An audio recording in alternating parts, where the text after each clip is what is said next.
আজকে বছরা বুঝেন না বুঝে আমি নামিজ পড়তেছেন ইমাম সাহেব যদি এঙ্গেল মারি দিল এঙ্গেল মার বুঝেন না আজকে ইমাম সাহেবের কবর কিছু আসা দুর্গতি মাঝে মাঝে আইব হাতে নামাজ সাপ্তাহে একদিন লই আসছে ইমাম সাহেব যেটা কইবা হবে হেডো করবে যেটা কইবা না পাইবে হেডো করবে কইবে না নাই জি যদি লেগে যা এক ইমাম সাহেব কয় ইমাম সাহেবের বুড়া আছে না সমাজের মধ্যে ইমাম সাহেব ভাষা রেখে দেয় সময় ইমাম বাগারে বছর মধ্যে 40 টাকা বাগারে ইমাম সাহেব কয় বেতন পুরো হয়ে গেছে যে জানা তুমি আমারে জ্বালাইতেছো তুমি গেলে একবার মইজা দাও জানা জানা তো আমি করব আল্লাহ কসম তোমার জানা তো পরে একটা দোয়া কইতো তোমার জানা জানা দোয়া সারা পড়াইতো ওদিন বুঝবা কবর কি মজা ইমাম সাহেব ভাষা লাগছে ইমাম সাহেব এঙ্গেল মার দিবা কইবে না নাই কইবে না ইমাম সাহেব বাংলা লাগলে কবর আটা বাসা খালি তকবীর করব সবাই ঘুরতাছে কিন্তু দোয়া দরুদের খবর নাই আমরা তো সবাই তো জুবি আজারে বাপ ইমাম ভাই আজাকে দেখে দাও কি ওটা এই ইমাম সাহেব কি মহব্বত করে দরকার আছে না যেরকম আছে না নাই রাসূল বলেছেন আলিমের চেহারা দেখা আমি নবীর চেহারা দেখা হয়ে যায় আলিমের সঙ্গে মুসাফা করলে আমি নবীর সঙ্গে মুসাফা হয়ে যাই আলিমকে জিয়ারত করলে আমি নবীর সঙ্গে জিয়ারত হয়ে যাই একজন হকদানি আলিম রাস্তা দিয়ে যদি যায় কবরের পাশ দিয়ে যায় 40 দিন পর্যন্ত কবরের মধ্যে কোনো আযাব হয় না যেরকম সুবহানাল্লাহ আরে যেরকম সুবহানাল্লাহ আল উলামা ওয়ারাসাতুল আম্বিয়া আলিমের সঙ্গে মহব্বত করবেন প্রতিফল হাসরের ময়দানে আপনি হাতে হাতে পাবেন না যেরকম পাবেন না নাই কিন্তু ইমাম সাহেব এঙ্গেল মারি জানে এমনি কই দিয়েছে না 12 বড় কই দিয়েছে আপনারা সাফা করে হইতেন না দলিল দেওয়া হইতেন না জাদালাতি করে হইতেন না বিশ্বাস হয় না যে তুমি ডাইকে আমলের শক্তি কঠিন শক্তি ওয়াবার শক্তি আছে বুঝুন বিরাট শক্তি আপনারা দেখেন না লম্বা ঘটনা নামাজের পরে দোয়া করা হয় রব্বানা আতিনা ফিদ দুনিয়া হাসানাতাও ওয়া ফিল আখিরাতি হাসানাতাও ওয়া কিনা আযাবান নার আল্লাহ গো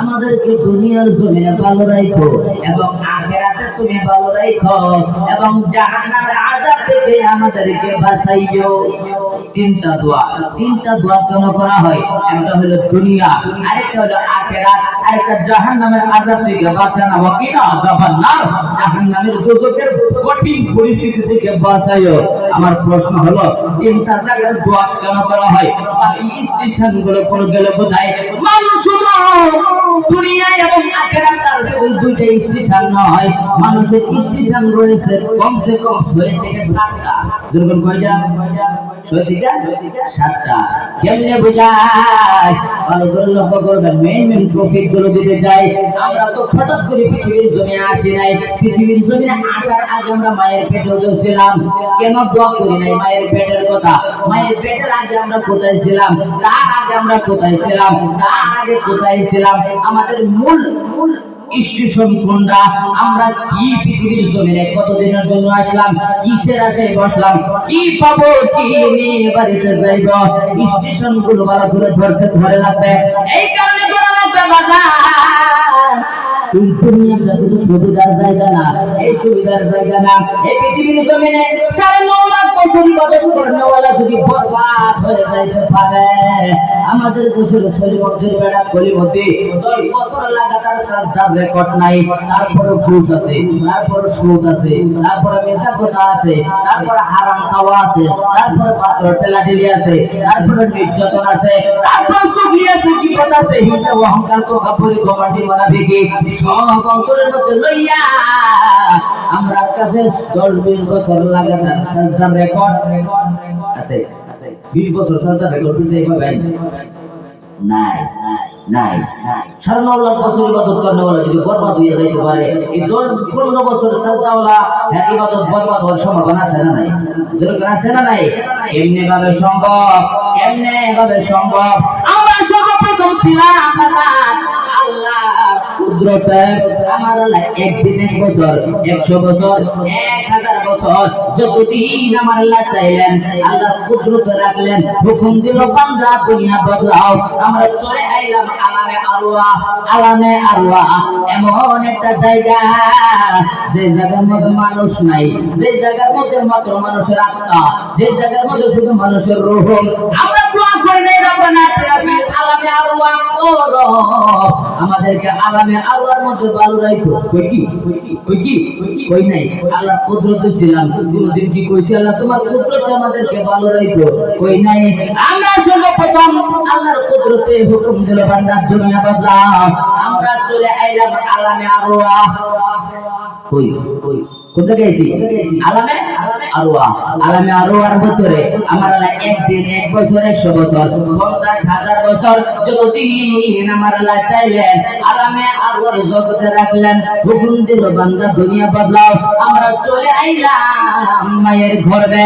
মায়ের গর্ভে একদিন 1 মাস 6 মাস 10 মাস যতদিন আমার আল্লাহ চাইলেন মায়ের গর্ভে রাখলেন হুকুম দিল বান্দা দুনিয়া বদলাও, আমরা চলে আইলাম এই পৃথিবীর জমিনে। এই পৃথিবীর জমিনে 1 ঘন্টা 1 মাস 10 বছর 50 বছর 60 70 80 বছর জিন্দেগি আমার আল্লাহ যতদিন চাইলেন এই পৃথিবীর জমিনে রাখলেন হুকুম দিল বান্দা দুনিয়া বদলাও, আমরা চলে যাইব কবরে। সেই কবরের ভিতরে 1 মাস 100 বছর 200 বছর 50,000 বছর যতদিন আমার আল্লাহ চাইবেন কবরের জমিনে রাখবেন হুকুম দিব বান্দা দুনিয়া বদলাও, আমরা চলে যাইব হাসরে। সেই হাসরের ময়দানে আমার আল্লাহ 1 ঘন্টা 2 ঘন্টা 100 বছর 200 বছর 50,000 বছর যতদিন আমার আল্লাহ চাইবেন হাসরের ময়দানে রাখবেন হুকুম দিব বান্দা এখন তুমি দুনিয়া বদলাও, আমরা নবীর উম্মত চলে যাইব আল্লাহর জান্নাতে। জোরে বলা যাবে সুবহানাল্লাহ। তার মানে বোঝা যায় বান্দা কোনদিন শেষ হয়ে যায় না। খালি দুনিয়া বদলাইছে, যখন কি বদলাইছে কি বদলাইছে? খালি দুনিয়া পাল্টাইছে, বান্দা কোনদিন শেষ হয়ে যায় নাই, আমরা কোনদিন মিসমার হয়ে যায় নাই। তাহলে আমাদের নবী কি শেষ হয়ে গেছে? আমাদের শরীর নবী কি মরে শেষ হয়ে গেছে? আমাদের নবী দেহ কি পচে গেছে? নামাজ পড়লে লাভ হবে না। আমি আগে বলেছিলাম নামাজ পড়ে পড়ে কেউ জান্নাতে যাবে, আবার নামাজ পড়লেও কেউ কেউ জাহান্নামের মধ্যে যাবে। আমি মুফতি সাহেব ফতোয়া না, আমার আল্লাহ ফতোয়া দিলেন ফাওয়াইলুল লিল মুসাল্লিন আল্লাযীনা হুম আন সালাতিহিম সাহুন। আল্লাহু আকবার বলেন। আমার আল্লাহ বলে বান্দারে ওই নামাজি নামাজ পড়ে পড়ে পড়ে পড়ে জাহান্নামের মধ্যে যাবে, সেই ব্যক্তির নামাজের দিকে নিজে বেখবর। তার মানে নামাজ কি সেই নিজেই জানে না। মুরব্বী হয়ে গেছে, সমাজের মধ্যে মাথা সাফা সব সময় দল হয়ে গেছে। এখন যদি মসজিদে না যা সমাজের মানুষ কি করব কি করবো? একটা ইজ্জত আছে না, বড় হয়ে গেছে নামাজও যায় না। এই সমাজের মাঠে তো কইব ওই ইজ্জত বাঁচাবার হেপ দিয়ে নামাজও করি বসে। আল্লাহ যে হুকুম দিয়েছে এটার খবর নেই, হের মধ্যে ফরজ হচ্ছে ওটা না, ইজ্জত বাঁচাবে। এই নামাজের নাম হলো রিয়াকারি। নাম কি? লোক দেখানো নামাজ, লোক দেখানো নামাজ। আসল নামাজ কারে কয় সেই নিজে জানে না, নিজের ইজ্জত বাঁচাইলো নামাজই পড়লো। আমার আল্লাহ বলেন ওই নামাজের নামাজ আসরের ময়দানে নাপাক কাপড়ের মধ্যে পইলা তার চেহারায় মেরে দেওয়া হবে।